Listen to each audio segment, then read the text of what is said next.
Voilà. Alors, justement, par rapport à ce verset, pour en rajouter juste une petite phrase, je sais que ça ne concerne pas du tout, du coup, la question du témoignage, mais c'est pour toujours mettre en avant le côté très avancé du Saint-Coran par rapport à nos sociétés aujourd'hui.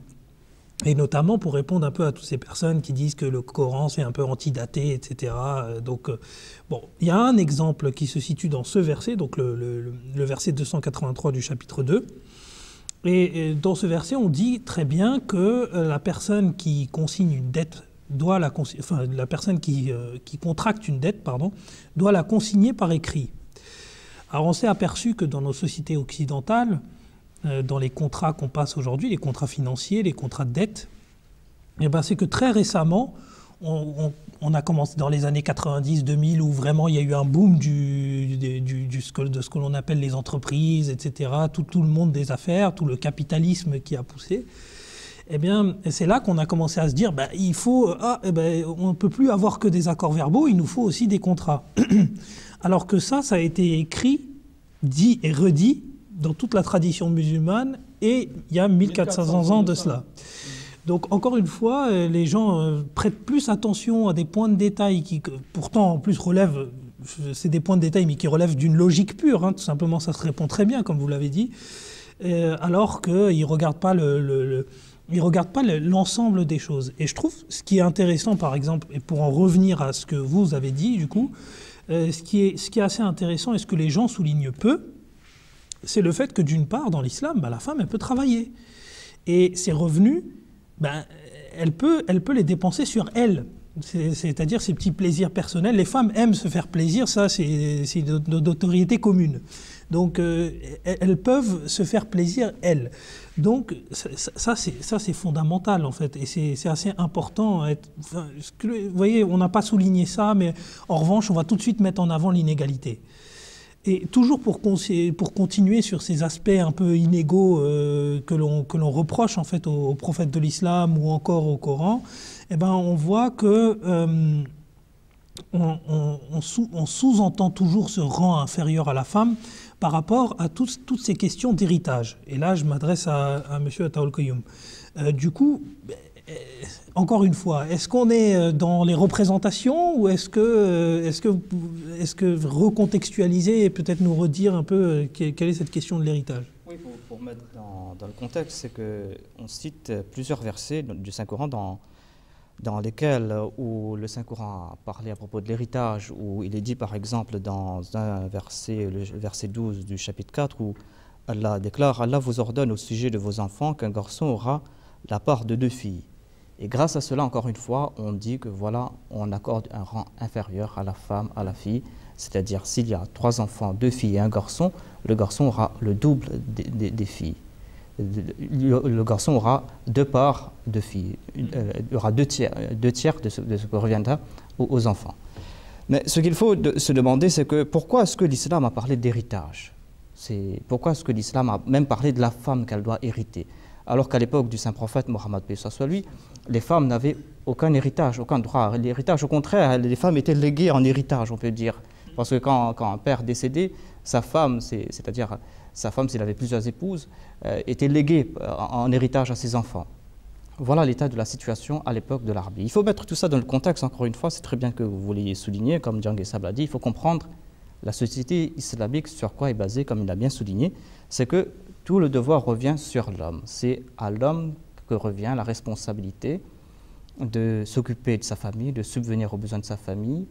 C'est pour cette raison que l'homme a eu un plus grand part d'héritage dans l'héritage de ses parents. Il faut aussi souligner que le Saint-Coran ne permet pas qu'on lègue tous les biens à un seul enfant. Comme ici en Occident, dans certaines sociétés, il y a cette loi de primogéniture, c'est-à-dire que tout est légué au fils aîné, au premier-né. Et les autres enfants, ils reçoivent rien. Mais l'islam interdit ce genre de pratique. L'islam nous dit qu'il faut que tous les enfants doivent recevoir un héritage, une part de l'héritage. C'est vrai qu'un garçon, un fils aura la part de 2 fils, il y a des garçons et des filles. Mais dans d'autres cas où il n'y a que des filles, elles auront toutes des parts égales en tant que filles. Donc il y a plusieurs situations. Et comme on le dit, c'est que la femme, quant à elle, n'a pas ce devoir de subvenir aux besoins des membres de sa famille, de ses enfants.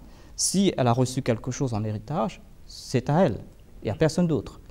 Quant au mari, quant à un fils, eh bien lui, il va devoir subvenir aux besoins de sa femme, aux besoins de ses enfants, et il doit puiser dans cet héritage, quel que soit. Donc l'héritage qu'il reçoit, par exemple, justement au titre de cette succession, doit être placé, pour l'homme, hein, je parle, doit être placé, si besoin est, dans les charges de famille, en quelque sorte. Oui, mais il a la responsabilité. Donc sa famille va en jouir. Va en jouir. Sa famille va en jouir, voilà. Mais sa sœur, quant à elle va jouir complètement de ce qu'elle va recevoir.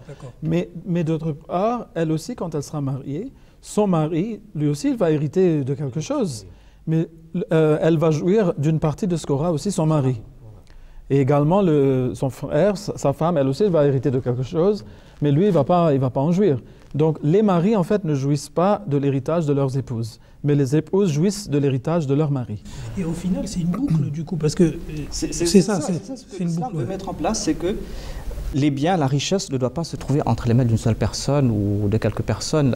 Ça doit se partager. Si vous regardez, c'est un peu complexe. Je ne pourrais pas aller en détail dans le système d'héritage. Peut-être ça va prendre 2-3 émissions pour expliquer tout cela en détail, la façon dont l'islam a divisé les parts d'héritage. Mais c'est pour nous faire comprendre que les biens doivent être transmis.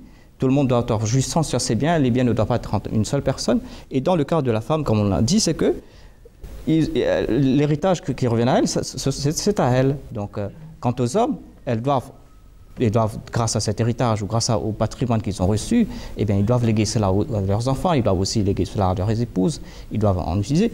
Et ce n'est que récemment que les femmes en Occident, par exemple, ont eu leur droit d'héritage. Donc, pourquoi fustiger le Coran, encore une fois, pourquoi fustiger l'islam ?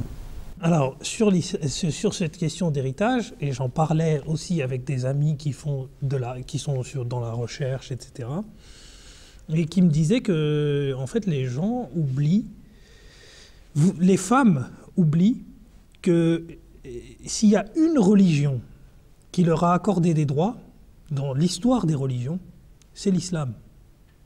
Donc le vrai féminisme part de l'islam. Quelque part, il part de l'islam.